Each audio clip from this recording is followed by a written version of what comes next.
Kamusta Earth Signs? Welcome to Like a Tarot. Gamit ang personalized cards, alamin natin kung ano ang message ng person mo. Pero dahil connected ka sa person mo, may posibilidad na magkapalit kayo.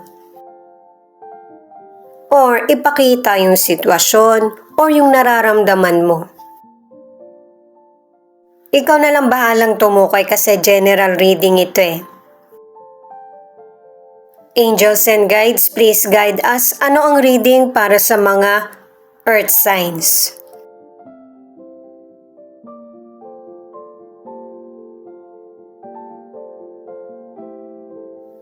Ang una niyang message ay, ayaw ko na.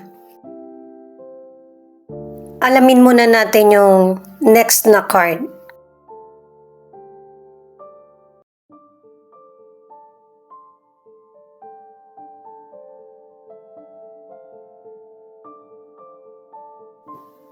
Province. Ang ilan sa inyo napaka-inosente ng isip mo or aura. Alam kasi yun ng mga taong negatibo at manloloko. Huwag ka magalit sa akin. Binibigyan ka ng advice ng guide na huwag ka basta maniwala. Merong person na gumagawa or meron na talaga siyang fake account. One-sided relationship. Hindi lang to patungkol sa relasyon, kundi sa connection mo sa person na abusive. Papangakuan ka pero walang matutupad. I find you incredibly attractive. Merong drama or pambobola na mangyayari patungkol to sa guys, financial or money. Meron din itong pagbabanta guys, kaya mag-ingat kayo sa mga taong pagkakatiwalaan mo. Sa love man ito or sa money na pinaghirapan mo. At saka mas isip ang pinapagana ng person na ito kesa sa paikisimpatya o kaya konsensya. Malalaman mo yan kasi wala namang lihim na habang buhay nakatago. Yung instinct mo, talas ng kutob at saka ang guide mo ang magbibigay ng sign sa iyo. Magsisimba ka, wag mong kakalimutan anuman ang relihiyon mo para maalis yung mga negatibo.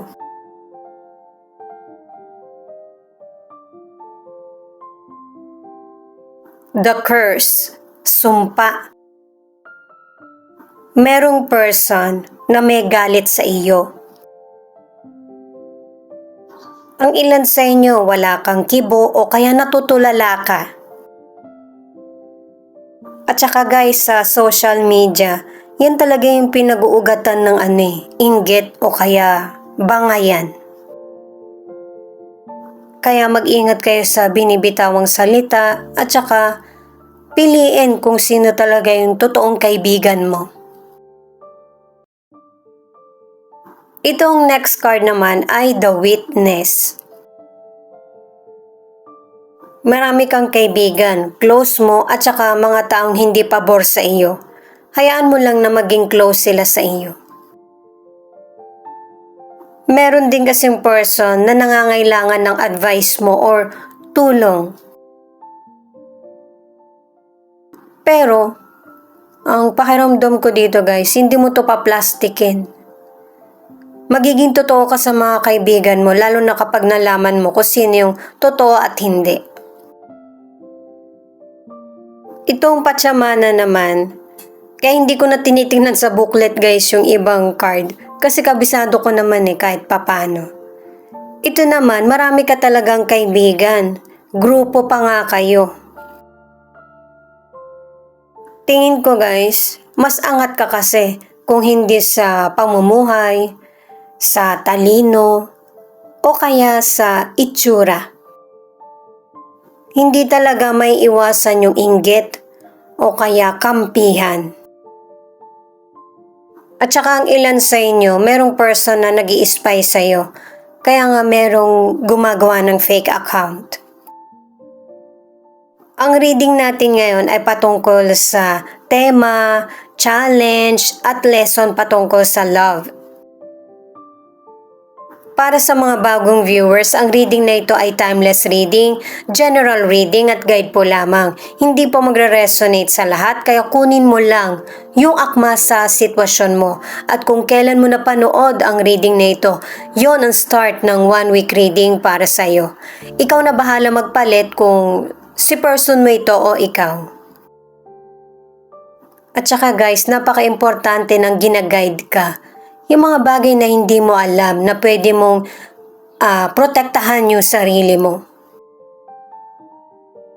Napaka-importante ng pagsisimba at saka paniniwala sa Diyos para mawala yung negatibo sa paligid, yung naiisip at nararamdaman. Ang mga cards mo ay the High Priestess, Queen of Pentacles, the Moon. Ito yung tema ng reading natin. Ang tema ay patungkol sa sikreto, merong misteryosong nangyayari. Katulad ng nabanggit ko kanina, inuulit lang din dito na merong inggit at saka betrayal. Pero huwag kang mag-alala kasi may mga challenges man na dumarating sa buhay mo, meron namang bagong direksyon na tatahakin ka na mas magbibigay sa'yo ng oportunidad, prosperity at saka pag-asa. At saka binibigyan ka ng hint ng cards na yung person na hindi mo dapat pagkatiwalaan or gumagawa ng hocus-pocus sa'yo, yung merong bad na reputasyon. Katulad na sabi ko kanina, mararamdaman mo kung sino yon. At saka kung nabubuli ka online, nasasayang lang oras mo sa online. Doon ka sa mas magpapakinang sa'yo, yung tiwala mo sa Diyos at saka yung pag-unlad. Doon ka mas mag-focus sa mga positibo. Sa career, nakadalawang cards ka na magkakaroon ka ng bagong oportunidad sa negosyo or sa trabaho mo. Matagumpay yung sinisimulan mong trabaho or negosyo at saka magpapatuloy ito.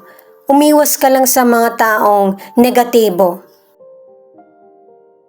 At saka pinapaalalahanan ka na huwag basta magkaroon ng desisyon kasi ang tingin mo ang ilan sa inyo, hindi maganda yung trabaho mo pero mali yung inaakala mo. Yung mga worries mo, sabihin mo sa magulang mo o kaya sa mga kapatid mo kasi sila yung pinaka-best na magbibigay sa'yo ng advice. Sa career man, sa relationship, or sa person na kakoneksyon mo, iniiwas ka sa peke na tao. At saka single ka man or nasa relationship, merong panlilinlang na nangyayari sa koneksyon o relasyon. Itong The Emperor naman ay nakadalawang cards ka na may person na magbibigay sa'yo ng advice. Elder person ito or matagal na siya sa trabaho na mas lalong magbibigay sa iyo ng idea, inspirasyon at tagumpay. Yung lahat ng opinion or advice na ibibigay niya sa iyo. At saka sa career, sa personal na buhay, sa negosyo, hindi talaga may iwasan na merong person na gagaya. At saka sa mga single, kapag ka hindi ka binibigyan ng atensyon ng person, huwag mo nang ibuhos pa yung atensyon sa kanya. Sa mga nasa relationship naman, ang ilan sa inyo okay yung relasyon nyo. Nandun pa rin yung lambingan. Pero nakadalawang cards na merong sekreto na hindi pa nabubunyag sa iyo. Ang next card ay patungkol sa challenge. Six of Cups, the Fool in reverse at Ace of Swords. patuloy kang ginaguide ng mga guides mo at saka ng mga cards na ito. Na ang ilan sa inyo, yung pinapakitang panlilinlang ay patungkol sa financial. Nakadalawang cards ka na meron kang sitwasyon na puputulin kasi tingin mo hindi positive ang dating sa buhay mo. Pero itong person na to ay magpupumilit pa rin. Kasi ayaw ng person na ito na makita kang masaya. Di ba sinabi na nga ng mga naunang cards na magtiwala ka sa kutob mo at saka magdasal ka. At sa mga challenges na nangyayari sa buhay mo, yung pagpili mo sa tama ang magbibigay sa'yo ng tamang direksyon. Nakadalawang cards ka na. Sa financial, ang ilan sa inyo dahil nga sa maawain ka o kaya matulungin ka, ay naisishare mo yung blessings mo sa iba. Magiging maganda yung pasok ng financial sa iyo, pero mag-ingat ka sa mga taong magte-take advantage sa kabutihan mo, lalo na sa financial. Kasi guys, ang swerte mo sa financial, kapag iniingatan mo yung financial na meron ka, tuloy-tuloy yan. Pero kapag naniniwala ka sa mga taong manloloko na alam mo na nga niloloko ka, tuloy-tuloy din yung pagbagsak. At saka financial mo yan, kaya ikaw dapat ang nagkokontrol. Hindi yung ibang tao ang nagkokontrol sa iyo. Pinaghirapan mo yan, kaya kailangan pahalagahan mo. Single ka man or nasa relationship, magkikita kayo ng dati mong kaibigan or dating nakarelasyon. Ang ilang single naman ay magiging ready na sa next na oportunidad sa love. Single ka man or nasa relationship, itong the lovers, ang ilan sa inyo mararamdaman mo na yung person mo ang siyang para sa iyo. Ang ilang single naman, tingin mo, yung person na kakoneksyon mo, siya na yung soulmate mo or the one.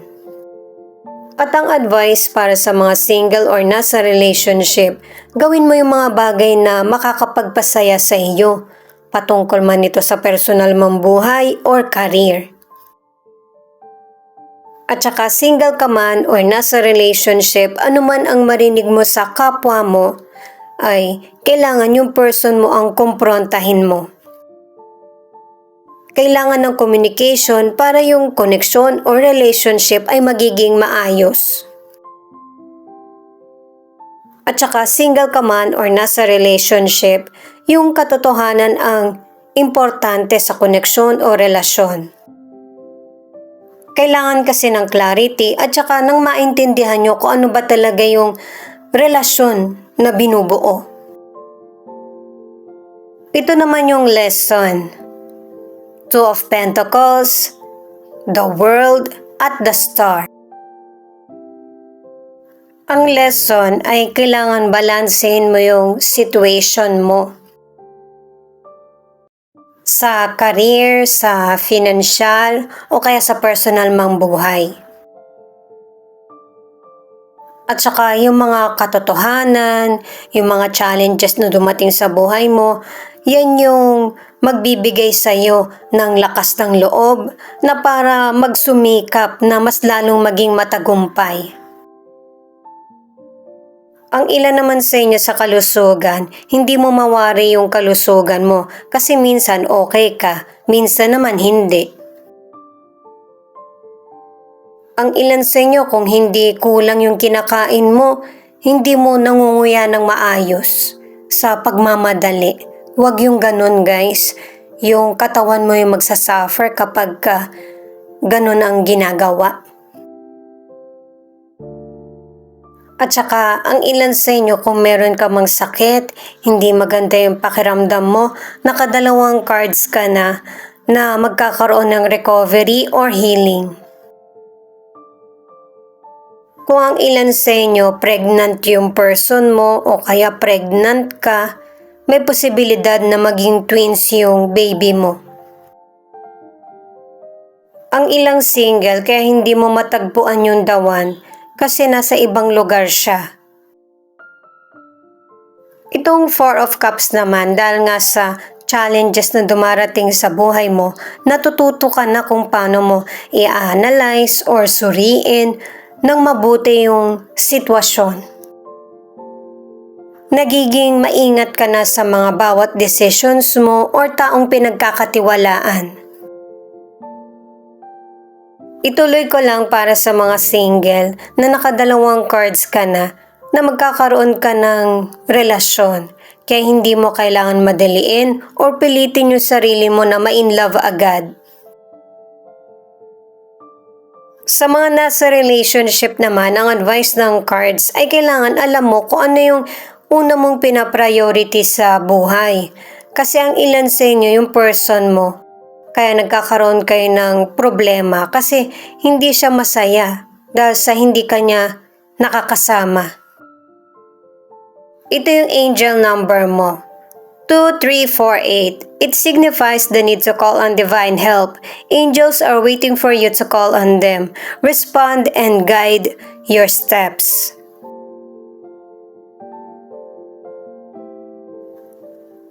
Two. Remember to embrace balance in your choices. Guys, ingat kayo sa manloloko kasi kahit sa huling mga cards mo, pinapakita pa rin na meron talagang ganung person. Ang naiba lang yung araw, hindi yung problem. Alamin pa natin yung ibang detalye gamit ang charms.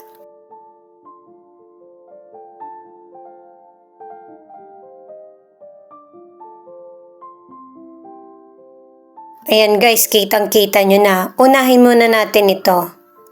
Me. Ibig sabihin, ikaw yung tinutukoy. Siblings. Pwedeng kapatid mo or tinuturing mong kapatid. Butterfly. Na ang ibig sabihin ay transformation or yung nag-guide sa'yo na loved ones. Protective. Kung ikaw man ito, kapatid mo, yung spirit guide mo. Yan yung kailangan ng ilan sa inyo lalo na't merong person na manloloko. Date. Malapit na yung Valentine's kaya may posibilidad na ito yung gagawin nyo ng person mo. Single ka man or nasa relationship, hindi naman kailangan karelasyon mo lang yung makakadate mo. Wise, yan yung dapat mong pairalin para hindi ka naluloko. Loving. Pangatlong word na ito, nabanggit na rin kasi sa mga tarot cards. Morning, di ba may butterfly nga? Loved one mo na pinoprotektahan ka. General reading ito pero sa 12 zodiac, ito yung pinakaunang pinapakita na zodiac. Sumunod na yung 11 na iba pa. Maybe ikaw ito o yung person mo na Taurus ang zodiac. Nilakyan ko yung image para mas makita mo.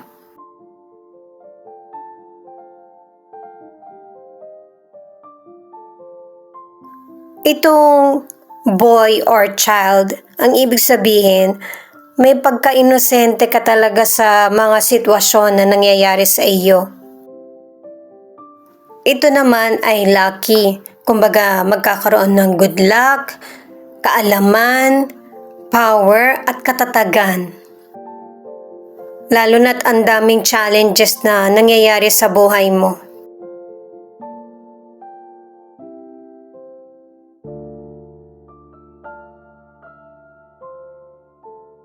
Ilan lang ito sa mga letra. Tingnan mo na lang kung andyan ba yung letra ng pangalan ng person mo.